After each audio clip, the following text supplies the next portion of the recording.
Si tu regardes cette vidéo, c'est que tu es Isaac. Et si tu es devant cet écran, c'est que je ne suis plus là. Léo retint son souffle. Je veux que tu saches pourquoi tu as grandi seul, pourquoi tu as été séparé de tes vrais parents. Je veux que tu comprennes ce que j'ai fait et pourquoi je l'ai fait. Ce n'était pas un choix de cœur, Isaac, c'était une nécessité. Un silence s'installa, suspendu. L'image grésilla brièvement, se brouilla puis reprit, hachée de parasites. Je suis Rock Paka. J'avais une mission sur toi, mais les choses ne se sont pas passées comme prévu. Flashback, 24 ans plus tôt. Un jeune homme, à peine la vingtaine, marchait dans les rues poussiéreuses d'une ville surchauffée. Diplôme en main, CV sous le bras, il tentait de convaincre des recruteurs. Partout, la même réponse, manque d'expérience. Ce jour-là, il tenta une dernière carte, se présenter directement à l'entrée d'une grande banque. Il n'avait pas de rendez-vous, il voulait juste une chance. Le vigile le repoussa. Pas de rendez-vous, pas d'accès. Je veux juste déposer mon dossier. Sors d'ici. Le vigile le poussa. Rock Paka tomba dans une flaque. Ses documents furent trempés. Il resta là, à genoux, humilié. Les passants l'évitaient. Ce jour-là, quelque chose se brisa. Il rentra chez lui, le regard vide, il pleura, longtemps. Puis il alluma son ordinateur. S'il ne pouvait pas entrer par la porte, il passerait par les câbles. Il se plongea dans l'informatique, apprit le codage, les algorithmes, les systèmes, les failles. Et un jour, il découvrit un autre monde, le dark web, un monde parallèle, invisible aux yeux des naïfs. Un monde d'échanges cryptés, de trafic, de données volées, de vies manipulées. Là, tout existait. Marché noir, secret d'État, crimes déguisés en contrat. Il observa, apprit, comprit les jeux de pouvoir, les mécanismes de corruption, les réseaux cachés. Rock Paka comprit. Tout ce que le monde légal cachait, le monde souterrain l'étalait. Il apprit, se perfectionna, pénétra les systèmes bancaires, ciblait les puissants, les corrompus. Il volait ceux qui volaient. Il devint une légende numérique, un nom codé. Une légende dans les forums anonymes, Dark RP. Il s'attaquait aux puissants, piratait banques, comptes offshore, serveurs de multinationales, toujours en silence, toujours sans trace. Un jour, une offre apparut. Besoin d'un pro discret, mission urgente, gros gain à la clé. Il répondit, par curiosité. L'échange fut bref. La cible, un enfant. Premier fils d'un homme d'affaires influent. L'enlèvement devait permettre d'exiger une rançon. Il hésita, puis accepta. Mais à ses conditions. Il ferait l'enlèvement seul. Et pour les communications, il imposerait un téléphone sécurisé, remis en main propre. Aucun appel classique. Où le récupérer? Dans une benne, derrière le marché, emballé dans un vieux journal. Rock Paka y déposa le téléphone, puis disparut sans un bruit. Quelques minutes plus tard, une voiture noire aux vitres teintées s'arrêta lentement devant la benne. Un homme en costume noir, lunettes sombres sur le nez, en sortit discrètement. Il jeta un regard autour de lui, s'approcha de la benne, fouilla dans les détritus, saisit le téléphone soigneusement emballé, puis retourna sans un mot dans sa voiture avant de repartir à vive allure. À quelques dizaines de mètres de là, camouflé derrière un buisson et équipé d'un appareil photo, Rock Paka filmait la scène. Dès que le véhicule disparut, il baissa son objectif et se redressa. Le colis avait été récupéré. Le plan pouvait désormais avancer. Peu après, un appel retentit sur le téléphone sécurisé de Rock Paka. La voix à l'autre bout du fil était brève et directe. Toutes les informations lui furent transmises, l'identité de la cible, celle des parents, Paul et Mariama Dembélé, ainsi que celle du petit garçon de 2 ans, Isaac. L'enlèvement devait être soigneusement planifié. Rock Paka demanda quelques jours pour étudier la cible et organiser l'opération. Durant ce temps, il les filma, les observa, étudia leurs horaires, leurs routines. Il dressa un plan précis, une stratégie méticuleuse. Tout devait se dérouler sans accroc. Le jour J arriva. Paul était au travail. Mariama, elle, se rendit au supermarché, Isaac attaché à l'arrière dans son siège auto. En arrivant, elle sortit l'enfant, verrouilla les portières et entra dans le magasin. Peu après, Rock Paka arriva. Avec ses outils, il déverrouilla discrètement la voiture, entr'ouvrit la portière arrière et le coffre, puis s'éloigna comme si de rien n'était. Il portait un sweat à capuche noire, des lunettes noires et veillait à ne pas attirer l'attention. À la sortie du supermarché, Mariama et lui se croisèrent. En la bousculant légèrement, il fit tomber son sac. Des objets roulèrent au sol. Il s'excusa immédiatement, se pencha pour l'aider à ramasser. Mariama, encombrée avec son enfant, accepta l'aide sans méfiance. Un simple échange, une poignée de secondes, et chacun repartit. Mais à l'intérieur du magasin, devant le comptoir, Rock Paka déposa calmement les clés de la voiture sur le bord en disant à la caissière « Quelqu'un les a sûrement oubliées ici ». Il sortit par une autre porte pendant que Mariama regagnait son véhicule. Devant la voiture, elle fouilla dans ses poches, fronça les sourcils, plus de clés. Voyant que la portière était entr'ouverte, elle supposa les avoir laissés à l'intérieur. Elle installa Isaac dans son siège, déposa ses sacs dans le coffre, puis monta à bord. Mais les clés restaient introuvables. Elle retourna précipitamment dans le magasin, s'informa, et la caissière lui remit les clés, lui expliquant qu'un inconnu les avait rapportées. Rassurée, Mariama revint à la voiture. Mais Isaac n'y était plus. Elle hurla. Ses cris déchirèrent le silence du parking. Des passants accoururent. Mariama appela Paul, affolé, en larmes. L'enfant avait disparu. Un piège parfait. Un enlèvement exécuté avec une précision diabolique. Quelques heures plus tard, Rock Paca contacta ses commanditaires.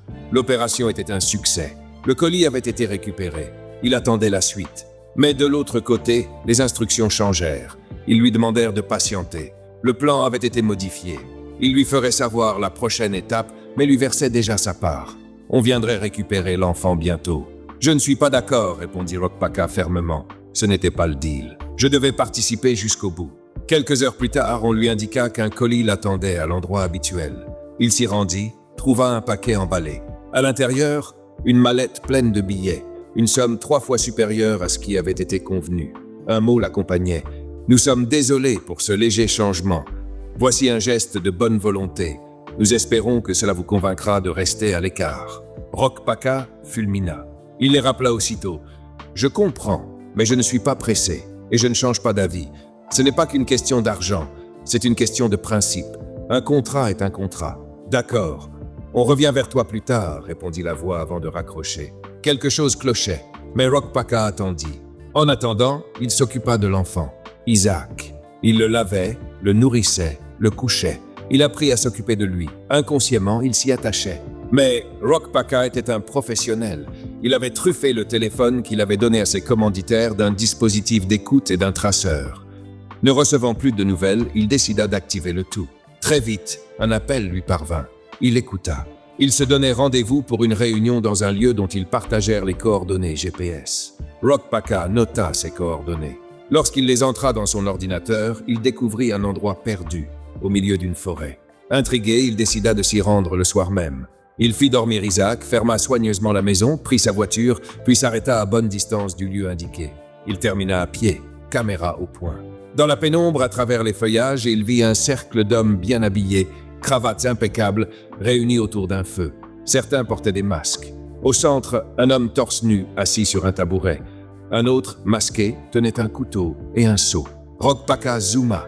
Il reconnut des visages, des hommes influents, ministres, hauts fonctionnaires, hommes d'affaires. Mais un visage en particulier le figea.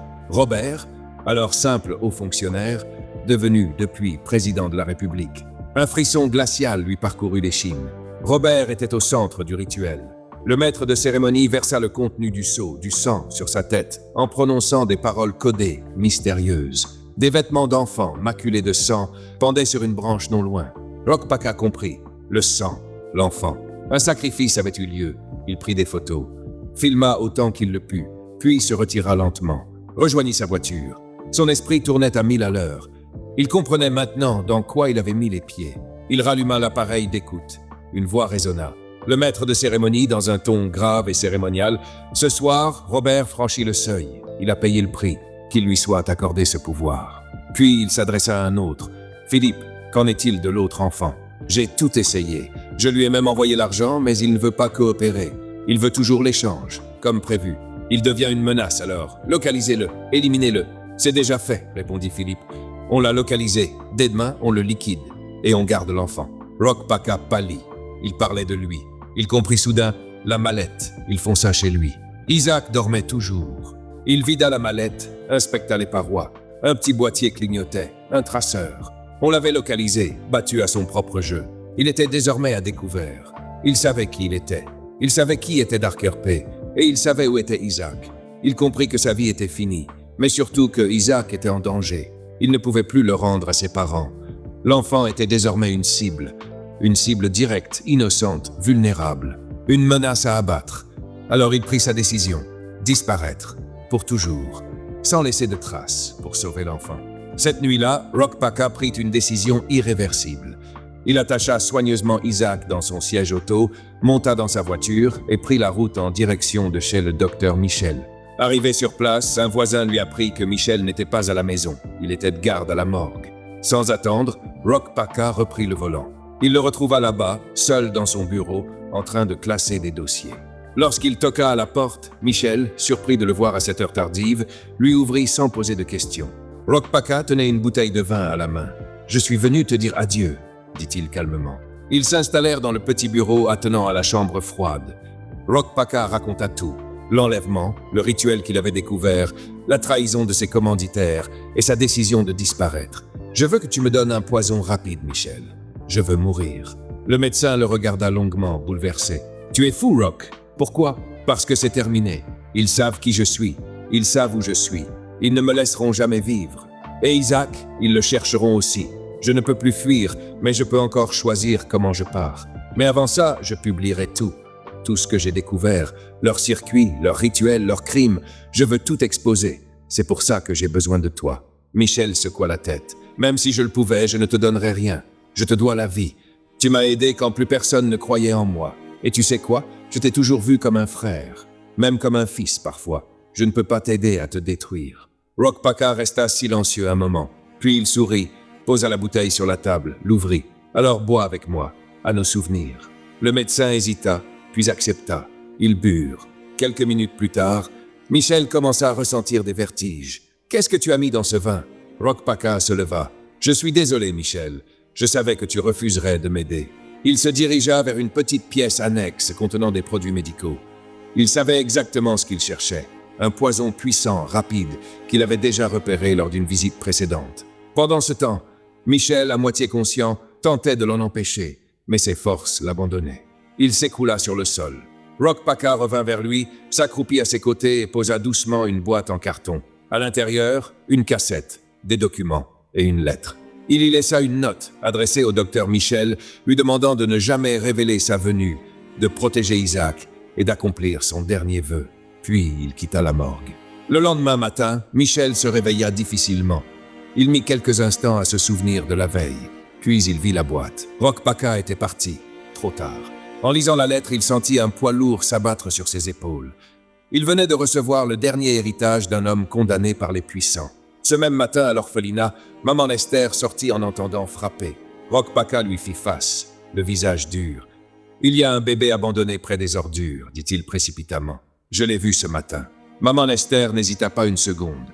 Elle se précipita vers les lieux indiqués. Là, au bord de la poubelle, soigneusement posé sur un siège auto, un bébé l'attendait. Isaac, propre, bien habillé, un bracelet autour du cou. Elle le prit dans ses bras avec émotion. En revenant à l'orphelinat, elle chercha du regard l'homme qui l'avait prévenu. Mais Rock Paca avait disparu. Personne dans les environs ne semblait l'avoir vu. Fin du flashback, retour au présent. Léo était figé. Les larmes coulaient sur ses joues. Il comprenait enfin. Rock Paca avait tout sacrifié pour lui. « Il a donné sa vie pour moi », murmura-t-il. Il se tourna vers le docteur Michel. « Et après, qu'est-ce qui s'est passé ? C'est là qu'on a retrouvé son corps. » Michel soupira, s'assit lentement. 2 jours après, on a appris qu'une maison avait pris feu et qu'un corps y avait été retrouvé, calciné. C'était lui, Rock Paca. Du moins, c'est ce que disait la version officielle. Pourquoi tu dis version officielle? Il y en a une autre. Michel le fixa. Oui, une que moi seul connais. Le jour où il m'a drogué, je me suis réveillé en découvrant qu'il avait pris un poison. Et j'ai remarqué autre chose. Il manquait un corps à la morgue. Un corps sans identité. Un de ceux qu'on enterre dans les fosses communes. Léo fronça les sourcils. Un corps manquait? Oui, et j'ai compris qu'il l'avait emporté. Je ne comprenais pas pourquoi, mais lors du constat de sa mort, j'ai examiné le corps retrouvé dans la maison. Et là, j'ai remarqué quelque chose. Une dent, une canine. Elle n'était pas bien fixée, et j'ai compris. Compris quoi? Qu'il avait remplacé une dent du cadavre par la sienne. Il s'était arraché une dent. Et moi, devinant ce qu'il attendait de moi, j'ai fait une analyse ADN uniquement sur cette dent qui lui appartenait, afin que le monde entier croie à sa disparition. Donc, il n'est pas mort? C'est ce que je crois. Il a simulé sa mort et disparu. Léo, les yeux brillants d'espoir, murmura « Il est peut-être encore en vie. » Michel secoua la tête. Je ne sais pas. Après ça, plus aucune trace. Mais peu après, un nouveau personnage est apparu. Un certain Nuagix, l'insaisissable. Nuagix? Oui. Il affirmait sur Internet avoir tué Rock Paca pour se protéger lui-même. Il disait que des gens puissants allaient le faire tomber, que sa couverture était grillée. Alors, il l'avait supprimé pour ne pas qu'on remonte jusqu'à lui, qui apparemment était son parrain. Et tu penses que c'est vrai? Ce qui est sûr, c'est qu'un certain Philippe, le frère de Robert, le président actuel, est mort dans cette explosion, et que Nuage X a revendiqué l'attentat. Michel marqua une pause. Ce que je crois, c'est que Rock Paca avait piégé sa maison. Le cadavre sans identité, il l'a mis là. Il savait qu'il viendrait. Il a tout orchestré. Quand Philippe a ouvert la porte, le système a déclenché une explosion. Il a été projeté, transpercé par les éclats de la bouteille de gaz. Et pourquoi on n'a pas retrouvé son corps? Ils l'ont déplacé, pour éviter les soupçons. Mais Nuage X a tout revendiqué. Et depuis, il a démantelé plusieurs réseaux, fait trembler l'État, jusqu'à ce qu'il disparaisse aussi. Michel se leva, songeur. Et bizarrement, ce matin, quelqu'un m'a déposé une boîte. Je n'y ai pas prêté attention, mais maintenant, je pense qu'on doit aller la voir. Léo acquiesça. Ils prirent la cassette avec eux, quittèrent ensemble la vieille maison et se rendirent à la morgue. Arrivé sur place, Michel récupéra la boîte. On ne va pas l'ouvrir ici. Viens chez moi. 1 heure plus tard, dans le salon du docteur Michel, ils ouvrirent la boîte. À l'intérieur, des photos anciennes, des objets personnels, 2 enveloppes. Ils ouvrirent la première. Des clichés de Léo, à différentes étapes de sa vie. Bébé, enfant, adolescent. Parfois accompagné de maman Esther, parfois seul. Toutes prises de loin, comme si on l'espionnait. Léo, bouleversé, murmura « Je n'ai jamais vu ces photos. Qui me surveillait ?» Puis une autre enveloppe. D'autres photos. Cette fois, Rock Paca avec un petit garçon. Léo fixa le visage du garçon. « Ce visage, je le connais. » Michel demanda « Tu le reconnais ?» Je crois que c'est Brain, celui qui m'a accusé au tribunal. Ils examinèrent d'autres clichés, toujours pris de loin. Brain enfant, adolescent, comme un dossier de détective ou d'espion. Léo se leva brusquement, saisit une photo, celle où Rock Paca posait sa main sur la tête de Brain, et sortit. « Où vas-tu » demanda Michel. « Le voir. » Il se rendit chez Brain. Le vigile tenta de le bloquer, mais Brain, l'ayant reconnu, ordonna qu'on le laisse passer. « Le survivant est de retour » ironisa-t-il. Léo s'avança, sérieux. « Pourquoi tu ne m'as jamais dit que tu connaissais Rock Paca » Brain sourit faiblement. « Je t'ai dit que je l'avais connu. » Léo lui montra la photo. « Ça, c'est plus que connaître. Explique. » Brain regarda la photo, abasourdi. « Où as-tu eu ça ?»« J'ai trouvé une boîte pleine de photos.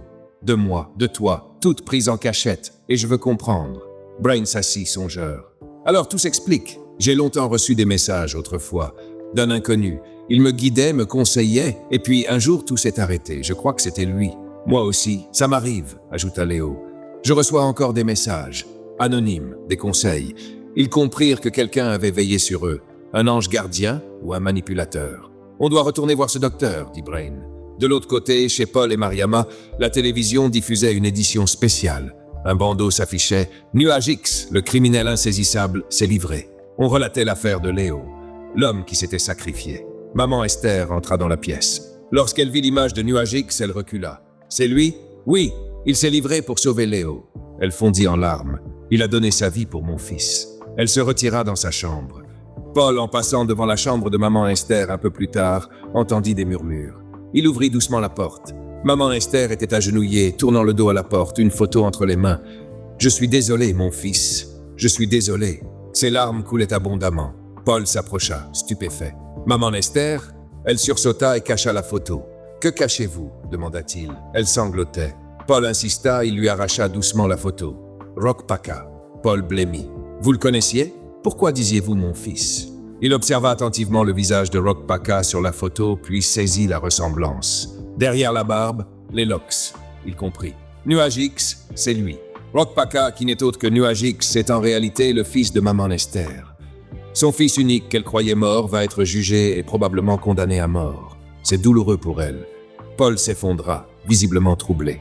De retour chez le docteur Michel, Brain feuilletait les photos de son enfance. Il comprit pourquoi l'inconnu avait cessé de lui écrire. Certaines le montraient au moment où il commençait à basculer, à transgresser les principes. Il avait trahi sa confiance. Léo et Brain réalisèrent qu'ils étaient tous deux les filleuls d'un même personnage mystérieux. Fils du silence, héritier d'un pacte sanglant, mais désormais engagé sur des chemins différents. Alors que Brain continuait de feuilleter les photos de son enveloppe, son regard se figea sur un cliché particulier. Il fronça les sourcils, pencha légèrement la tête, puis lâcha d'un ton perplexe. « Mais qu'est-ce que la vieille Maudia fout sur cette photo? Qu'est-ce qu'elle fout avec Rock Paca ?» Léo, intrigué, tourna la tête vers lui. « Quelle vieille Maudia? Bah celle-là! Regarde cette femme! » On dirait pas la vieille d'hier au tribunal, celle qui a crié sur le procureur. Léo haussa les sourcils. Attends, tu parles de maman Esther? Ouais, voilà, la vieille maman Esther. C'est elle, non? Léo se leva brusquement, s'approcha de Brain et saisit la photo. Il l'observa attentivement. Sur l'image, Rock Paca, jeune, se tenait debout aux côtés d'une femme au regard doux, au sourire discret. Bien que plus jeune, le visage lui sembla familier. « Tu as raison », murmura-t-il. « C'est elle. Elle ressemble trop à maman Esther. » Les deux jeunes hommes échangèrent un regard lourd de révélation. « Rock Paca est le fils de maman Esther », lâcha Brain. Un silence tendu s'installa. Les pensées fusèrent dans la tête de Léo. Donc, elle savait tout ce temps. Pourquoi elle ne l'a jamais dit? Pourquoi l'avoir caché? À ce moment précis, le téléphone de Léo se mit à vibrer. Un bip étrange, répétitif. Il le sortit de sa poche, jeta un œil à l'écran, puis fronça les sourcils, visiblement troublé. Il resta figé, les yeux rivés sur l'écran pendant de longues secondes. Brain, remarquant son air préoccupé, demanda « Hé, y a quoi avec ton téléphone? Un souci? »« Non, rien d'important. » répondit Léo en rangeant l'appareil dans sa poche. Brain ne répondit pas, mais son regard resta méfiant. À cet instant, la voix de Michel depuis le salon retentit. « Venez voir! Vite, venez voir ça !» Léo et Brain quittèrent précipitamment le bureau et rejoignirent le salon. Michel, debout devant la télévision, leur montrait l'écran. « Regardez, dit-il, ça passe en boucle depuis tout à l'heure. » Sur l'écran, une édition spéciale. En gros titre, on lisait « Nuage X, le criminel insaisissable sera jugé demain. » Le présentateur enchaînait « D'après nos sources, les charges sont accablantes. Il risque la peine capitale. » Léo, en observant de plus près le visage diffusé, sentit son souffle se suspendre. Malgré la barbe épaisse, les locks, l'apparence modifiée, quelque chose le frappa. « Michel, tu vois ce que je vois ?»« Oui, » murmura Michel. « Moi aussi, je remarque. » Brain, un peu perdu, les regarda tour à tour. « Mais vous parlez de quoi là ?»« C'est lui, » dit Michel. « Lui qui ?»« Nuage X, c'est Rock Paca, » répondit Léo en montrant l'écran. « Regarde bien. » Brain plissa les yeux, analysa le visage à l'écran. Les traits, les yeux, il y avait une ressemblance. « Attendez, j'ai loupé un épisode ou quoi ?» Michel s'expliqua. Rock Paca a laissé une cassette à Léo. Il lui a raconté toute son histoire. Brain se rappela soudain. « Ah, voilà pourquoi tu cherchais des infos sur lui. Tu m'avais dit que Nuage X t'avait demandé de trouver Rock Paca. Maintenant, tout s'éclaire. Il voulait que tu découvres la vérité. »« Exactement, » confirma Léo. « Alors on fait quoi maintenant ?» demanda Brain. « Tu dois voir cette cassette, dit Michel. » Brain acquiesça et demanda s'il y avait un magnétoscope. Michel lui montra un ancien appareil posé près de la télé.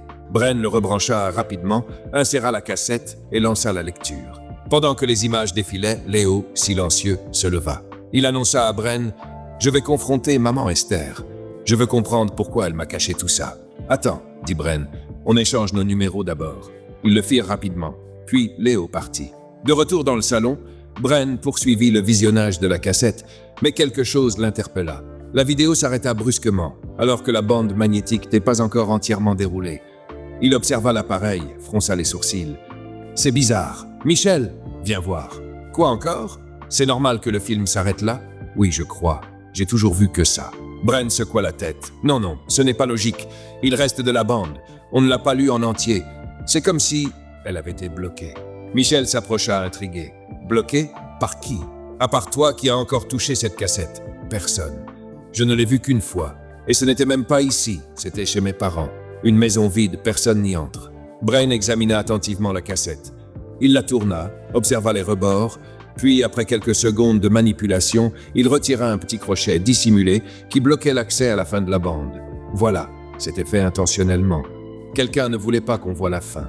Il relança la lecture. Les premières secondes de cette partie dissimulée suffirent à le glacer. Ses yeux s'écarquillèrent. Il se redressa d'un bond et cria « Michel, tu dois voir ça! Et vite, appelle Léo! » Mais je n'ai pas son numéro. Il m'a laissé le sien à temps. Il composa. Léo décrocha. « Allô, Léo, faut que tu vois ça. Je suis presque arrivé chez moi. Non, je t'en supplie, il faut impérativement que tu reviennes. » Quelques instants plus tard, Léo arriva chez Paul. Il entra dans la parcelle, appela « Maman Esther, papa, y a quelqu'un ?» Personne dans le salon. Puis Paul sortit de sa chambre. « Léo, qu'est-ce qu'il y a ? Je cherche maman Esther. Elle est où ? Elle m'a dit qu'elle allait à l'orphelinat, mais je ne suis pas sûr qu'elle y soit vraiment. Papa, il faut que je te dise quelque chose. Elle est la mère de Rock Paca, qui n'est autre que Nuage X. » Paul parut figé. « Oui, je sais, je l'ai vu pleurer sur une photo de lui. Et la photo, c'était bien lui. J'ai reconnu le visage. On doit aller la confronter, dit Léo. Mais pas les mains vides. Je suis passé chez moi, j'ai récupéré cette mallette. Il posa une mallette sur la table, l'ouvrit. À l'intérieur, un pistolet, un chiffon, un flacon. C'est quoi ça? Demanda Paul. Du chloroforme. Si on doit neutraliser quelqu'un ou se défendre, on sera prêt. Paul acquiesça. Tu as raison, on doit se préparer. Ils refermèrent la mallette. En sortant devant la voiture garée dehors, Léo posa la mallette sur le capot, l'ouvrit et synchronisa son téléphone avec une petite caméra. « Tu fais quoi ?» demanda Paul. « Je configure cette petite caméra avec mon téléphone. Si on doit filmer là-bas, on aura tout. » Paul acquiesça. « J'ai acheté de l'essence tout à l'heure. Le pompiste me l'a préversé dans un bidon. C'est dans le coffre. Tu peux la prendre. » Léo termina la synchronisation, s'approcha du coffre, l'ouvrit, mais ne vit aucun bidon. « Y a rien ici. » À peine eut-il le temps de se retourner que Paul, dans son dos, le frappa violemment à la tête avec un objet lourd. Léo vacilla, groggy. Paul saisit le chiffon imbibé de chloroforme dans la mallette, le plaqua sur la bouche et le nez de Léo. En quelques secondes, il perdit connaissance. Paul regarda autour de lui, précautionneusement. Il souleva Léo, le plaça dans le coffre, referma. Il rangea le pistolet, referma la mallette, la mit dans la voiture, puis démarra. Quelques minutes plus tard, Brain arriva en trombe chez Paul. Il entra précipitamment dans la parcelle. « Léo! Léo !» Personne ne répondit. Mariama, surprise, sortit avec Aminata et Moussa. « Qu'est-ce que vous venez faire ici? Pourquoi vous cherchez mon fils? Vous l'avez déjà assez fait souffrir. Calmez-vous, madame, je ne suis pas là pour ça. Je cherche Léo. Il est là? Non, je ne sais pas. Il est sorti. Paul aussi. Et maman Esther aussi. Elle est où? Paul a dit qu'elle allait à l'orphelinat. Elle n'est pas dans sa chambre. » Mariama se mit à s'inquiéter. « Qu'est-ce qui se passe? » « Madame, je n'ai pas le temps de tout vous expliquer, mais votre fils et maman Esther sont en danger. Il faut les retrouver au plus vite. » Sur ces mots, Brain courut vers sa voiture et s'éloigna à toute vitesse. Mariama resta figée, bouleversée, l'angoisse grandissant. Elle tenta d'appeler Paul, messagerie, elle tenta Léo, ça sonne, mais aucune réponse. L'inquiétude la submergea, le voile se levait peu à peu, mais la vérité, elle, s'épaississait. La voiture de Paul roulait lentement sur un chemin de terre, au cœur d'une forêt dense, où les arbres semblaient avaler la lumière. Les pneus crissaient sur le gravier et l'air était lourd, chargé d'une odeur d'humus et de mystère. Paul gara le véhicule à l'ombre d'un vieil arbre noueux et coupa le moteur. Sous la lumière tamisée, filtrant à travers les feuillages, il ouvrit le coffre. Léo, inconscient, gisait là, les mains liées, le souffle faible. Sans un mot, Paul le saisit sous les bras et le traîna à travers les broussailles jusqu'à une clairière isolée. Au centre, une vieille chaise en bois, usée par le temps, trônait comme un autel oublié. Paul y installa Léo, le força à s'asseoir et attacha ses poignets derrière le dossier avec une corde rugueuse. Ses gestes étaient précis, mécaniques, comme dictés par une force invisible. Puis il retourna à la voiture, ouvrit un compartiment dissimulé dans le coffre et en sortit un petit sac en cuir. À l'intérieur, un couteau, pas un couteau ordinaire. Une lame étrange, gravée de symboles anciens, dont le manche semblait taillé dans un os blanchi. Il le prit, referma le coffre, attrapa un seau métallique rouillé qui traînait là et revint vers Léo. Il s'approcha, silencieux, ses pas lourds écrasant les feuilles mortes. Il se plaça derrière la chaise, posa le seau à ses pieds et leva le couteau. La lame frôla la gorge de Léo, froide, menaçante. Paul ferma les yeux un instant et se mit à murmurer des mots étranges, des incantations gutturales, comme un chant venu d'un autre monde. Sa voix monta, plus forte, plus sombre. « Je suis désolé, mon fils, murmura-t-il, les doigts crispés sur le manche. » Mais avant que la lame ne puisse entamer la chair, un cri déchira l'air de l'après-midi. « Paul, ne fais pas ça !» Paul se figea. La voix brutale jaillit d'une zone d'ombre sous les arbres. Brain surgit des buissons, essoufflé, les mains levées pour montrer qu'il était désarmé. « Qu'est-ce que tu fous ici, toi ?» grogna Paul, le couteau toujours en main. « Comment t'es arrivé ici ?»« Paul, arrête !» implora Brain, avançant prudemment. « Arrête ce que tu t'apprêtes à faire. » Les yeux de Paul s'écarquillèrent, injectés de sang comme s'il n'était plus lui-même. Une lueur fiévreuse traversait son regard, une détermination presque inhumaine. « M'arrêter? Pourquoi? À cause de lui, » cria-t-il en pointant Léo. « Regarde où je suis. À cause de lui, je n'ai pas pu franchir le pas comme mes amis. Eux, ils sont là-haut, ministres, présidents. Et moi, toujours en bas de l'échelle, un simple fonctionnaire. Pourquoi? Parce qu'il m'a volé mon fils, mon sang. Il m'appartient. C'est moi qui décide. Il m'a empêché de faire ce que je devais faire. Aujourd'hui, je vais le finir. » Brain fronça les sourcils, cherchant à comprendre. « Mais tu parles de qui, là? De votre Rock Paca? Nuage X, c'est lui qui a volé mon fils. C'est lui qui m'a empêché de briller. Mes amis sont au sommet, et moi je suis resté dans l'ombre à cause de lui. Paul glissa une main dans son dos, révélant le pistolet qu'il avait pris dans la mallette de Léo. Il le pointa sur Brain, qui leva immédiatement les mains. « Paul, je ne suis pas armé, » dit Brain, la voix ferme mais tremblante. « Ne fais pas ça, tu vas tout empirer. »« Empirer quoi ?» ricana Paul. « Personne ne sait que je suis ici. T'es le seul qui m'a vu. Quand j'en aurai fini avec lui, ce sera ton tour. » Brain avança d'un pas, défiant le canon pointé sur lui. « Paul, pourquoi ? Pourquoi sacrifier ton propre fils ? Ça va t'apporter quoi ? Quoi ? Hurla Paul. « Ça va me donner ce que je mérite, ce que j'ai toujours mérité. La gloire, le pouvoir. J'aurais dû être président, comme Robert. J'avais tout pour y arriver, mais j'ai raté le coche à cause de Nuage X. » Brain secoua la tête, un sourire amer au coin des lèvres. « Paul, on a vu la vidéo, celle que Rock Paca a laissée à Léo. Je ne suis pas le seul à l'avoir vue. » Paul pâlit, son bras tremblant légèrement. « Quelle vidéo ? Celle où t'es filmé en train de sacrifier des enfants, où tu verses du sang sur Robert. Rock Paca a tout enregistré. Il a toutes les preuves. » Paul ricana, mais sa voix trahissait une peur grandissante. « Ça ne change rien. Demain, Nuage X sera jugé. Il ne parlera pas. S'il parle, on la tue. »« Tu es qui ?» demanda Brain, les yeux plissés. « Sa mère » lâcha Paul, un sourire cruel sur les lèvres. « Tu commences à comprendre, hein ? On a maman Esther, s'il ouvre la bouche, il perd sa mère, et Léo m'appartient. Aujourd'hui, je finis ce que j'ai commencé. » Brain avança encore, ignorant le pistolet. « Pourquoi, Paul ? Ton fils a été sauvé. Pourquoi revenir là-dessus ? T'as l'argent, t'as des affaires, t'as tout. Pourquoi vouloir toujours plus ? Tu ne comprends rien. Ce n'est pas suffisant, » rugit Paul. « Ce n'est jamais suffisant quand tu sais que tu aurais pu tout avoir, tout. Et c'est lui, ce gamin, ce parasite, c'est lui qui m'a tout enlevé. En sacrifiant mon fils aîné, j'étais destiné à être président. À cause de Nuage X, j'ai tout perdu. Et toi, Brain, t'es pas mieux. C'est à cause de toi qu'il est revenu. Si t'avais pas piégé Léo, Nuage X serait toujours caché. T'es aussi coupable que lui. » Paul resserra sa prise sur le couteau, prêt à trancher la gorge de Léo. Mais soudain, un mouvement brutal. Léo, les yeux grands ouverts, saisit le poignet de Paul d'une poigne de fer, arrêtant la lame à un souffle de sa peau. « T'as tout enregistré, Brain ?» lança Léo, la voix rauque mais assurée. Brain esquissa un sourire. 5 sur 5.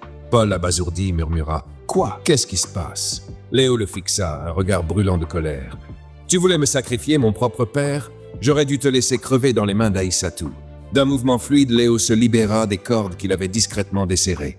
Paul, paniqué, pointa le pistolet sur lui. Léo ne bougea pas, se contentant de secouer la tête, un sourire amer aux lèvres.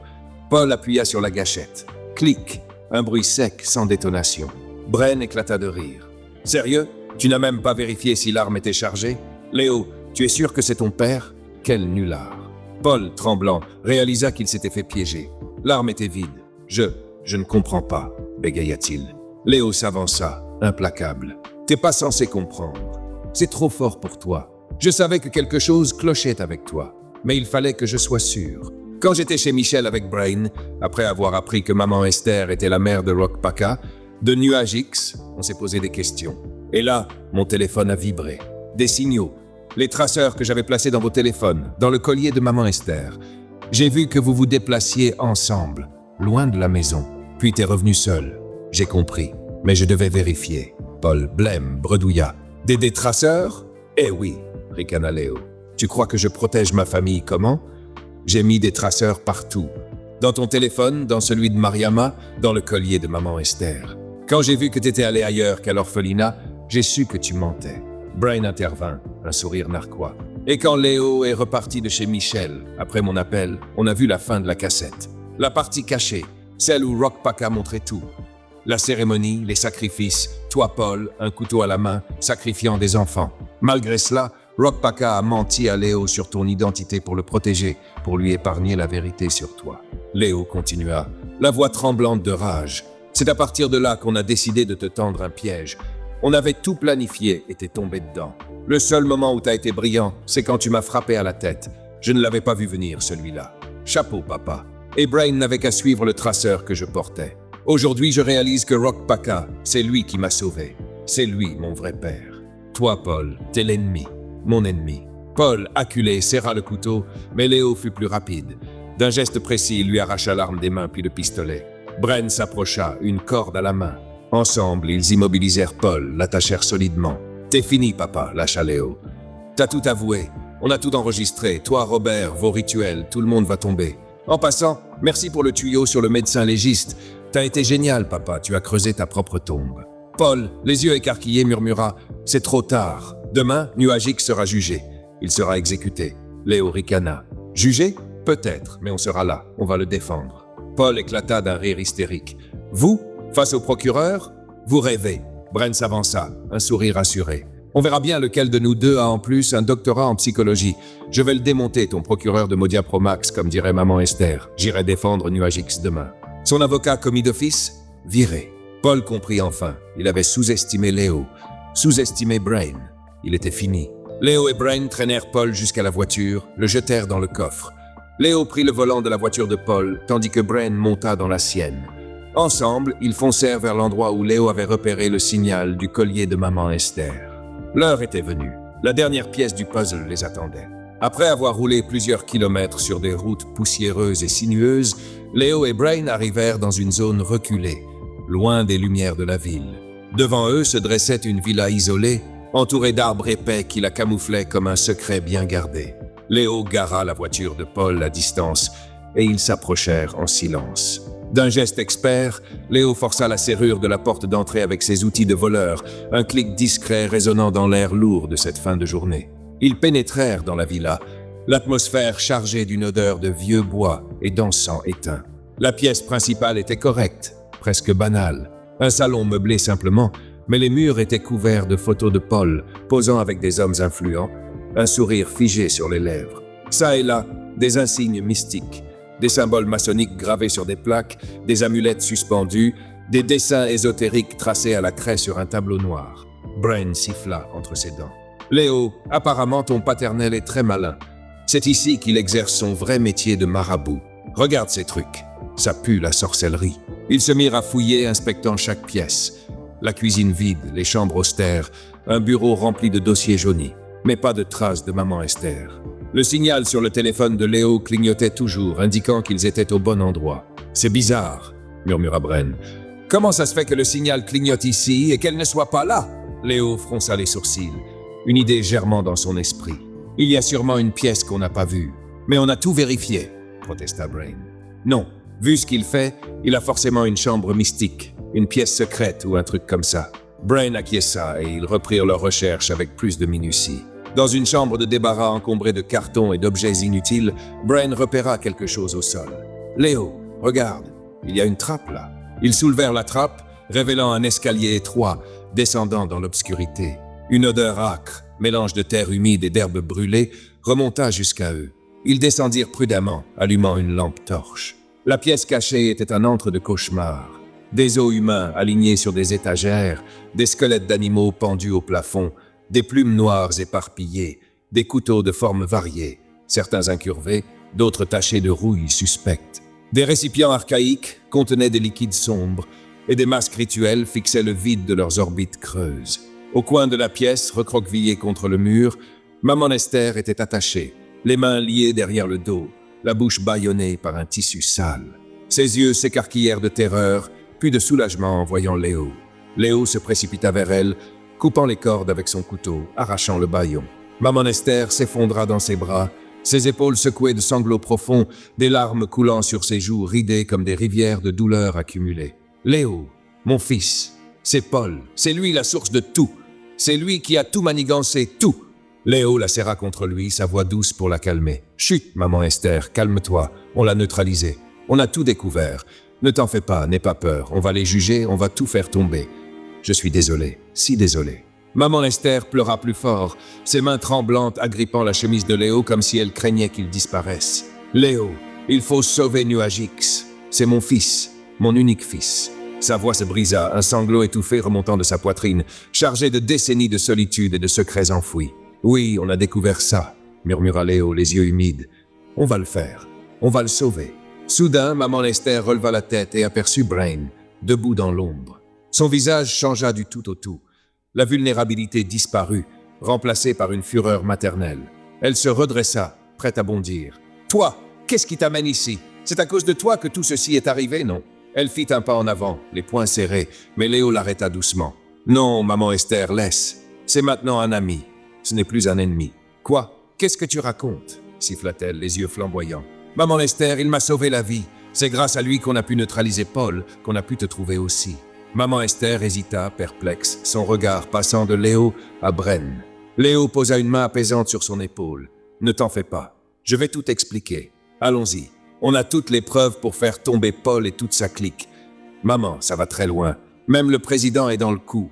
Paul voulait me sacrifier quand j'étais enfant. Tout ça. Il marqua une pause, puis ajouta doucement. Mais maman Esther, pourquoi tu ne m'as pas dit que Rock Paka était ton fils? Maman Esther s'effondra à nouveau, les larmes coulant librement, sa voix brisée par l'émotion. En fait, mon fils, on n'était que deux. Nous étions que deux dans la vie. Son père est mort quand il était encore bébé. Je l'ai élevé toute seule, avec tout l'amour que j'avais. Après ses études, il n'arrivait pas à trouver du travail. Un jour, il est venu me voir. Il m'a dit « Maman, je vais prendre un chemin dans lequel tu ne feras pas partie. » Il m'a demandé de l'oublier. Il voulait rompre les liens. Je ne sais pas pourquoi il prenait cette décision, mais il m'avait dit qu'il allait suivre un chemin très dangereux. Il ne fallait pas qu'il ait d'attache. C'est à ce moment-là qu'il m'avait dit de l'oublier. Ses sanglots redoublèrent, sa voix tremblante, comme si revivre ses souvenirs la déchirait de l'intérieur. J'avais pleuré, tellement pleuré. Mais avec le temps, j'avais compris. J'avais compris qu'il avait choisi un chemin dangereux. Quand je voyais ce qui se passait, je savais que c'était lui. Quand je lisais les nouvelles sur la toile, je savais que c'était mon garçon. Alors j'étais obligé de respecter sa volonté. Nous ne nous sommes plus revus pendant des années.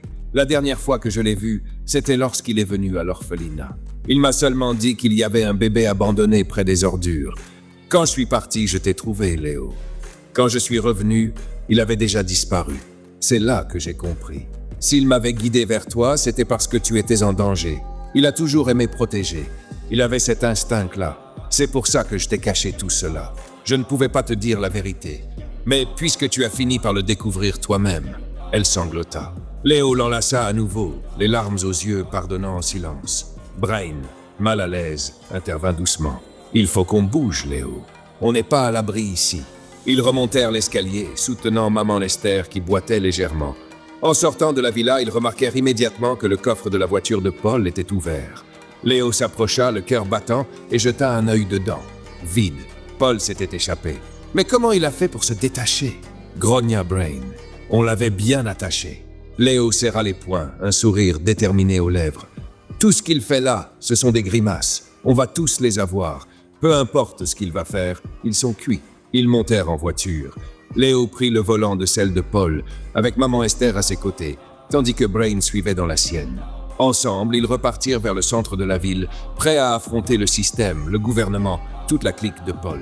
Des ennemis devenus alliés par les épreuves, Léo et Brain roulaient vers leur destin commun. Sauver Nuage X, leur protecteur dans l'ombre, leur mentor invisible. Et pour Léo, presque un père. Dans le rétroviseur, Léo vit maman Esther essuyer une larme, son regard tourné vers l'horizon, où l'avenir, enfin, semblait promettre justice et guérison.